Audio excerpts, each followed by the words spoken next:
Hello and welcome to Pisces Moon Astrology. I'm your astrologer, Kate Leonard, and I'm excited to explore the stars with you. Hi everyone, welcome to the week of May 18th through May 24th. And get ready, we've got a spicy connection between Venus and Mars, the celestial lovers. So what I'm going to be talking about is this gorgeous trine, the most harmonious aspect in the sky between Venus in Aries, a Mars-ruled sign, more about that to come, and Mars in fiery Leo. This is love and passion and oh my. All right, so get ready. I always know when I'm talking about Venus and Mars coming together in a positive way that most of my audience is sitting up and taking note. But for those of you who are more astro-curious and want to know some of the other things going on, let me walk you through just a couple of significant happenings this week. First off, we've got the sun moving into Gemini on the 20th. Happy birthday, sun sign Geminis. And that's going to light up our communications sector and the part of our chart that's about socializing. So we've got that Venus-Mars thing going on. I don't know if it's going to be socializing in groups or just one-on-one. But anyway, we're lighting up that whole social energy, which is awesome. You might want to plan a party if you don't already know your Mars or Venus, depending on what point you're starting at. Hey, have a party. That person may be there. Anyway, on May 21st, we've got the sun in Gemini, making a really nice aspect to Neptune in Aries. This is a good time to bring your dreams into the light. This is like all of that imaginative stuff, our dreams, all of that stuff. Let's shine the light on it and see how do we bring this into reality, or I don't want to say into reality since I believe our imagination is real, but into the material world. How do we manifest this stuff? It's a good day. On the 22nd, we've got Mercury in Taurus forming a harmonious aspect with the North Node of Destiny. This is inspired ideas and powerful communication.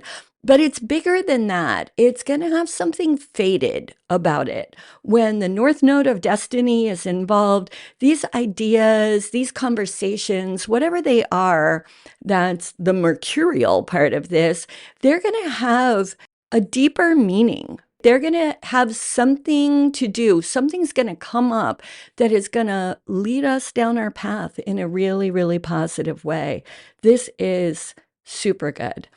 On the 24th, we get count them, two important meetups. First, we've got the sun forming a positive aspect to Pluto.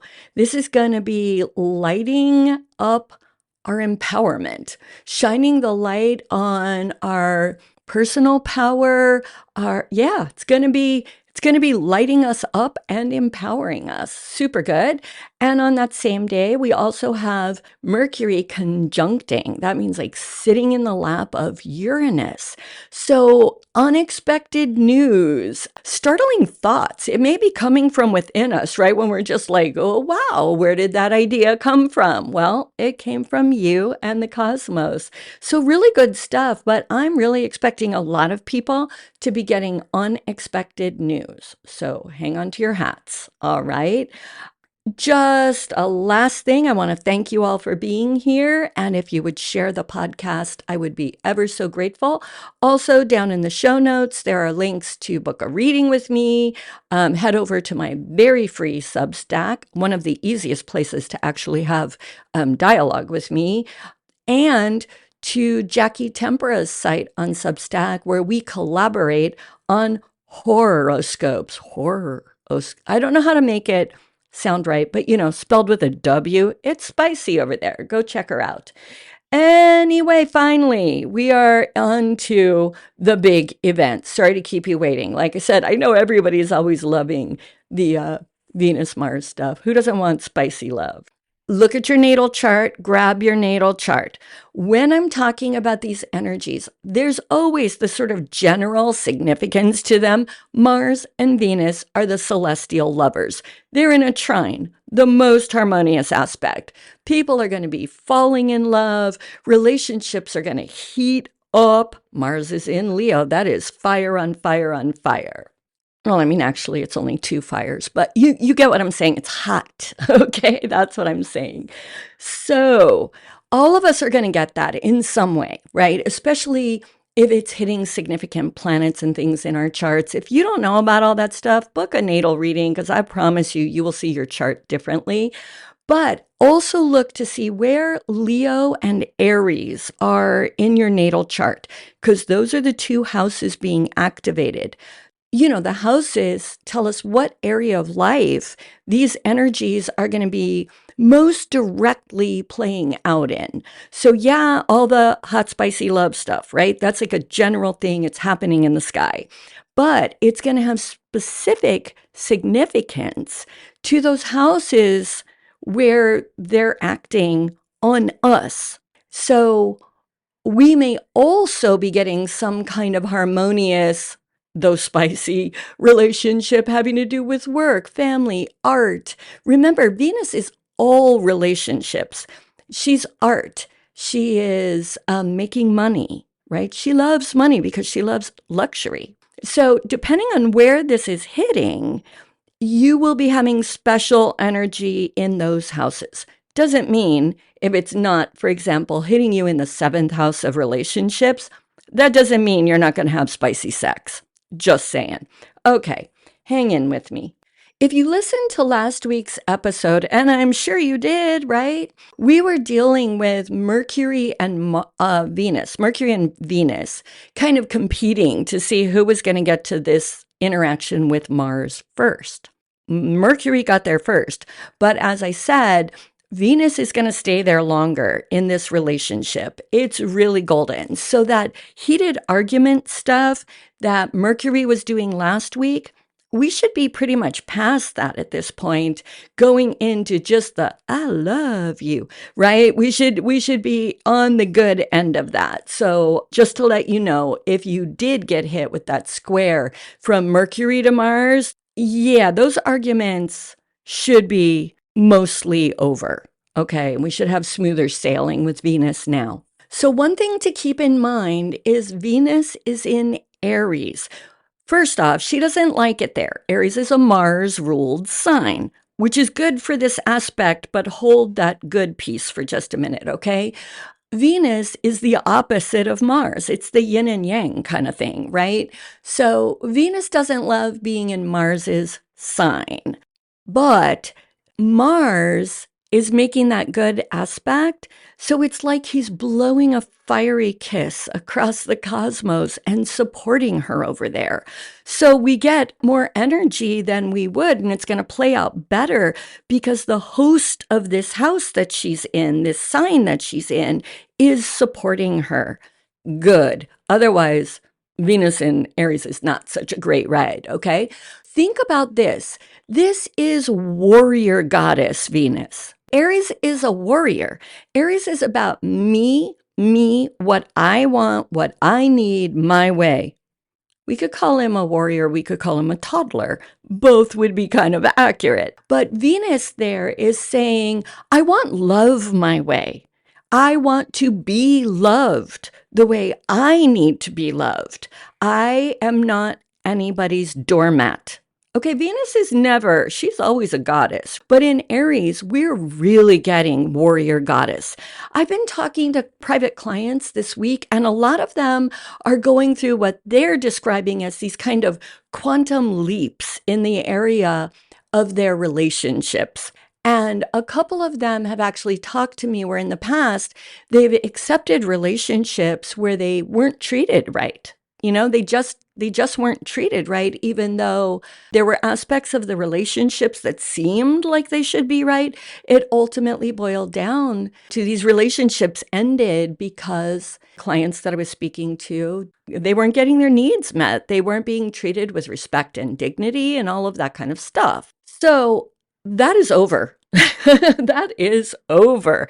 This quantum leap, it is. I mean, I don't, as an astrologer, use that language as much, but Venus in Aries getting a kiss from Mars, that is a quantum leap, so to speak. This is Venus saying, like, yeah, I love you.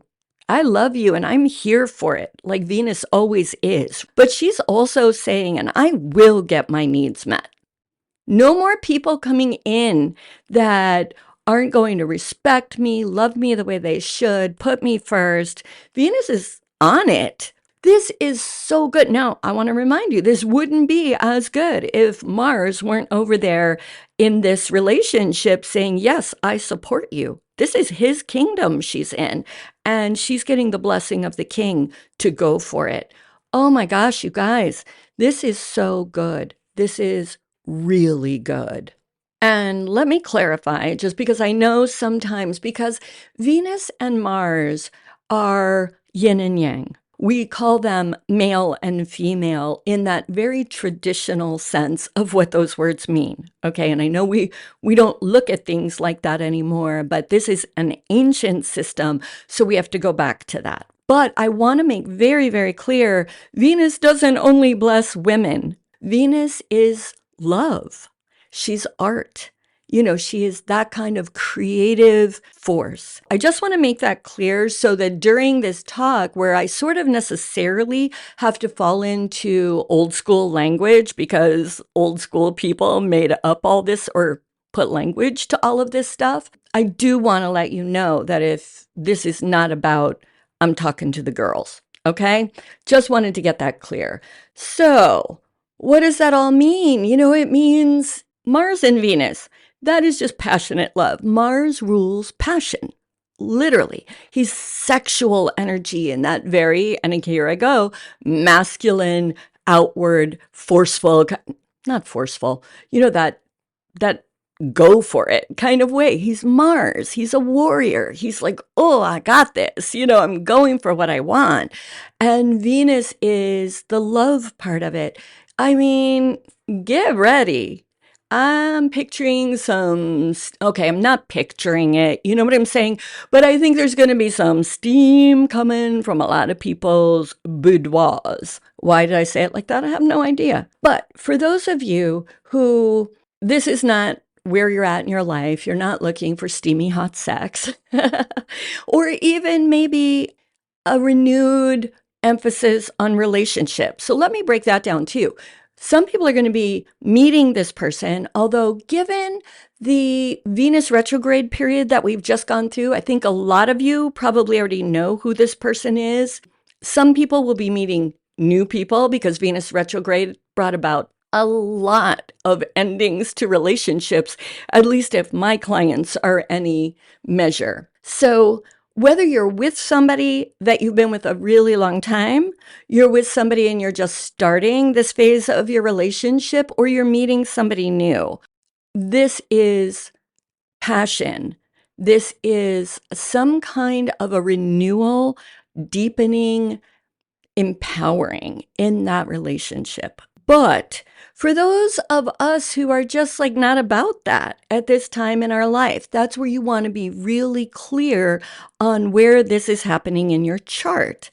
And also remember that relationships are more than just love relationships. You could be just passionately into your friends, passionately into your art, right?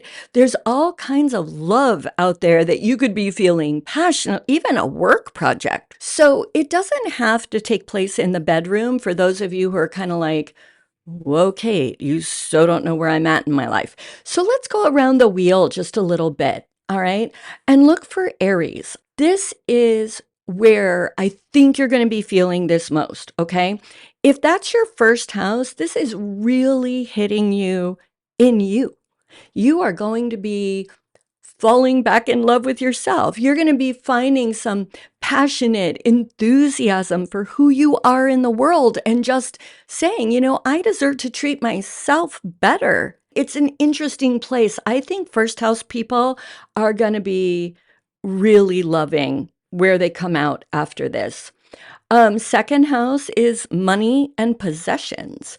So feeling passionately that you want around you what makes you happy. Is that credit card debt? Probably not. Is it committing to savings or money making ventures to improve your lot in life that way? That's what I'm expecting. Third house can be relationships with siblings. So, really uniting with your siblings in a new kind of empowered way, but also demanding that you are treated by those people the way you expect and need to be treated. It's also the house of communication. So, writers, I know I have a big audience of writers. This is you. This is falling in love with your writing. And I mean, with your writing, maybe not particularly with this project or that project, though it could be, but it's really about just feeling a passion about the fact that I'm a writer. I do this amazing thing and I'm going to put my truth out there. Fourth house is home and family. So you get what that means, really requiring the respect that you deserve, but deepening relationship with family members. Fifth house is sex. This is kind of weird, right? Sex, children, and creativity. So artists, parents, people who want to, get their groove on. Fifth house people are going to be having sex. That's all I got to say. It's going to be passionate, hot, steamy for most of you. Some of you are going to be really getting passionately involved in a project with your children or passionately involved with a new art project or an old art project that you had lost your sort of taste for, right? Sixth house is health and wellness. So getting to the gym, eating right, you're going to have a new, like, I deserve this. That my health is life, right? I feel passionately. I'm at the gym, I'm doing the exercise, I'm renewing my diet. Seventh house is relationships. I've already gone over that one. Eighth house, it's interesting because it's a lot of things. It's combined resources. So if you share your resources with a partner, you may really add some energy to how you're going to invest, how you're going to make money, how you're going to build your savings, all of that kind of stuff. It's also fear and trauma. And so you may be really renewing your commitment to releasing, to doing whatever therapy or spiritual work or whatever it is so that you can release old fears and traumas that have been holding you back. Ninth house is foreign travel. And it's also spirituality. So, ninth house people, these people are sometimes running off to elope. The ancients said that in the ninth house, you can put everything that happens in the temple. I'm seeing some steamy wedding ceremonies. I don't know. You do you. I don't know how it's going to look, but I see that. And also foreign travel. So just really saying, I have a passion to see the world. I've been putting it off and no more. I'm going out and I'm doing it. 10th house is career. New passion, new projects, but also remember that warrior goddess demanding the money you deserve, the respect you deserve, the recognition you deserve. Mars is coming from Leo. So in all of these cases, but I think this is going to be especially true in the 10th house, it's really like you need to see me and honor what I'm bringing to the table here. 11th house, this is your tribe. This is group affiliation, your friends. This is your tribe, right? So really deepening those relationships and bringing passion to celebrating those friendships. 12th house is a little bit interesting. It is two things. It is deep subconscious and mental health. So like the 8th house, kind of renewing and putting passion into your healing process. And in Aries, really taking care of, no, I deserve to work on my own wellness and remove from my life what isn't serving my well-being.